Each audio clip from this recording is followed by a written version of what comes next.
నమస్తే, welcome to Amman news debate time. నేను మీ లక్ష్మీనాగ్ నహర్ శెట్టి. సవాళ్లు ప్రతి సవాళ్లతో తెలంగాణ రాజకీయాలు రణరంగాన్ని తలపిస్తున్నాయి. ముఖ్యంగా కాంగ్రెస్ బీఆర్ఎస్ల మధ్య డైలాగ్ వార్ నడుస్తుంది. దమ్మున్న మగాడు అయితే రైతుల రుణమాఫీ చేయాలని సీఎం రేవంత్ రెడ్డికి బీఆర్ఎస్ సవాల్ విసురుతుంటే, వచ్చే ఆగస్టులోగా రైతు రుణమాఫీ చేస్తే మీ బీఆర్ఎస్ పార్టీని రద్దు చేసుకుంటారా అంటూ రేవంత్ రెడ్డి ప్రతి సవాల్ విసిరారు. ఇలా సవాళ్లు ప్రతి సవాళ్లతో తెలంగాణ రాజకీయం కాకరేపుతోంది. ఒక పక్క భానుడి భగభగలతో వాతావరణం వేడెక్కితే దాని తలదన్నేలా రాజకీయ వాతావరణం మరింత వేడెక్కుతుందనడంలో అతిశయోక్తి లేదేమో. ఇక బీజేపీ పార్టీ సైతం రానున్న పార్లమెంట్ ఎన్నికల్లో తమ సత్తా చాటడానికి ఉవ్విళ్లూరుతుంది. మరి ప్రజలు ఏ పార్టీని ఆదరించబోతున్నారు? ఏ రాజకీయ పార్టీపై ప్రజలు నమ్మకం పెట్టుకుంటున్నారు? అసలు ప్రజల మనసుల్లో ఏముంది? రైతులు ఏ పార్టీ తరపున ఉన్నారు? ఇదే అంశం గురించి ఈరోజు చర్చను కొనసాగిద్దాం.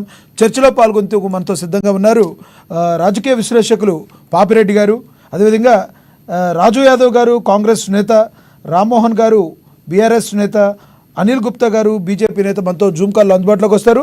ముందుగా మనము రాజు యాదవ్ గారు బీఆర్ఎస్, రామ్మోహన్ గారితో మాట్లాడదాం. బీఆర్ఎస్ నేత, గుడ్ ఆఫ్టర్నూన్ సార్.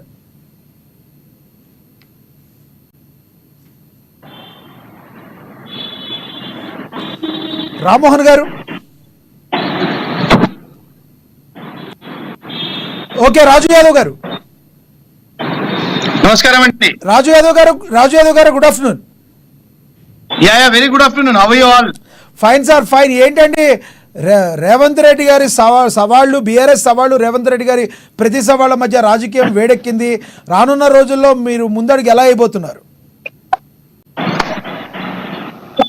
ఒక్కటండి, మా గౌరవనీయులు రేవంత్ రెడ్డి గారు ఎన్నికల మేనిఫెస్టోలో కానీ ఎన్నికల ముందు ఇచ్చిన హామీలు ప్రతి ఒక్కటి నెరవేర్చడానికి ఆయన ప్రతి అడుగు వేస్తున్నాడు. ఒకటి. రెండోది వచ్చేసేసి ఆల్రెడీ 6 గ్యారంటీలలో 5 గ్యారంటీలు మేము ఇవ్వడం జరిగింది.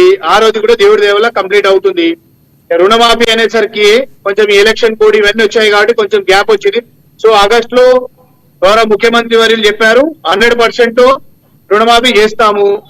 అలాగే మాజీ మంత్రులు, తాజా ఎమ్మెల్యేగా ఉన్నటువంటి హరీష్ రావు గారు రాజీనామాకు సిద్ధంగా ఉండాలని మేము చెప్తున్నాము.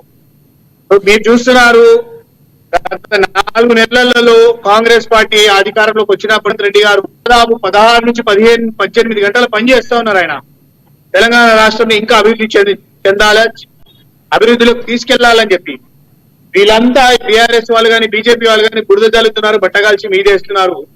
సో మీరు చూస్తున్న ప్రజాదరణ ఎట్లా వస్తుందో.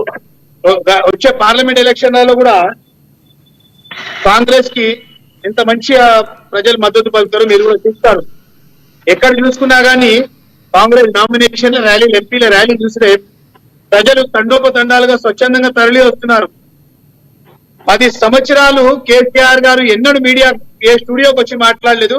ఇలా రేవంత్ రెడ్డి దెబ్బకి కాంగ్రెస్ పార్టీ కార్యకర్తల కష్టానికి ఫలితం ఇలా కేసీఆర్ గారు వచ్చి మళ్ళీ టీవీ నైన్ స్టూడియోలో కూర్చొని మాట్లాడడం జరుగుతుంది. ఇక్కడే అర్థమైపోయింది పరిస్థితి ఎట్లుందో వీళ్ళది. కాంగ్రెస్ పార్టీ వచ్చి దగ్గర 3 నెలలు నిండిపోయి 4 నెలలు జరుగుతున్నాయి. ఈ 4 నెలల్లో మీరు ఏవైతే హామీలు ఇస్తామన్నారో మరి మీరు 100 రోజుల్లో పూర్తి చేస్తామని ముందు ఎలా మాట ఇచ్చారు? 420 హామీలను ఇస్తామని చెప్పారన్నారు. ఇంతవరకు అన్ని హామీలను నెరవేర్చలేదు, బాగా స్లో అయిందని కూడా రాజకీయ విశ్లేషకులు కూడా అంటున్నమాట. అంటే చేస్తుంది అనేదానికి అవకాశం ఉన్నప్పటికీ కూడా ఎందుకు చేయలేకపోతున్నారు? ముఖ్యంగా మీరు త్వరగా. మేము వచ్చినాక 4 నెలలు ఎన్ని చేసినామో టిఆర్ఎస్ పార్టీ అధికారంలోకి వచ్చినాక 4 సంవత్సరాలలో కూడా అన్ని చేయలేదు, హామీలు ఇవ్వలేదు, అన్ని చేయలేకపోయింది. ఇవాళ వాళ్ళు దాదాపు 10 సంవత్సరాల అధికారంలోనే ₹1,00,000 రుణమాఫీ చేయలేకపోయారు. మేము వచ్చినాక 4 నెలలు కాలేదు కదా, ఆగస్టు వరకు టైం ఇవ్వమంటున్నాం కదా. ఆగస్టులో రుణమాఫీ 100% చేస్తాము. హామీలు 5 ఆల్రెడీ అమల్లోకి వచ్చేసినాయి. 200 యూనిట్ కానీ, బస్ ఫ్రీ కానీ, 10 lakhs రూపీస్ ఆరోగ్యశ్రీ కానీ, గ్యాస్ కానీ, ఇలాంటి ఏది వైట్ రేషన్ కార్డు ఉన్న ప్రతి అర్హులకి పథకాలు చేరుతూనే ఉన్నాయి. పేదలకి చేరాల్సిన పథకాలు ఏవే ఉన్నాయి అన్ని చేరుతాయి కూడా. ఎక్కడ కూడా ఆగే ప్రసక్తి లేదు. ఎవరెన్ని కుట్రలు చేసినా కాంగ్రెస్ పార్టీ చెప్పిన మాట నిలబెట్టుకుంటుంది. నమ్మిన సిద్ధాంతానికి కట్టుబడి ఉండేది కాంగ్రెస్ పార్టీ. ప్రజాపాలన పెట్టిన తర్వాత చూసిన ప్రజాదరణ ఎంత వచ్చింది, ఎన్ని అప్లికేషన్లు వచ్చినాయో వైట్ రేషన్ల కార్డులకే కానీ, 200 యూనిట్స్ కే కానీ. మీరు వెళ్ళి చూడండి, ప్రజలలో వెళ్ళండి. ఓకే రాజు గారు, మీద పడితే కాదు కదా. వాళ్ళు చేయని 10 సంవత్సరాలలో మేము ఈ 4-5 నెలల్లో మేము ఎంత చేయాలో అంత చేసినాము. 100% మా ముఖ్యమంత్రి వారు ఇచ్చిన మాట ప్రకారం, గౌరవనీయులు రాహుల్ గాంధీ గారు ఇచ్చిన మాట ప్రకారం ప్రతి ఒక్కటి కూచా తప్పకుండా పాటిస్తాము, నెరవేరుస్తాం. కొంచెం ఓకే. టైం ఇవ్వాలా. ఓకే, మీతో మళ్ళీ మాట్లాడతాను నేను. మళ్ళీ మాట్లాడతా. మనతో బీఆర్ఎస్ నేత మళ్ళీ మాట్లాడతారు రాజు యాదవ్ గారు మీతో. మనతో బీఆర్ఎస్ నేత రామ్మోహన్ గారు ఉన్నారు, ఆయనతో మాట్లాడదాం.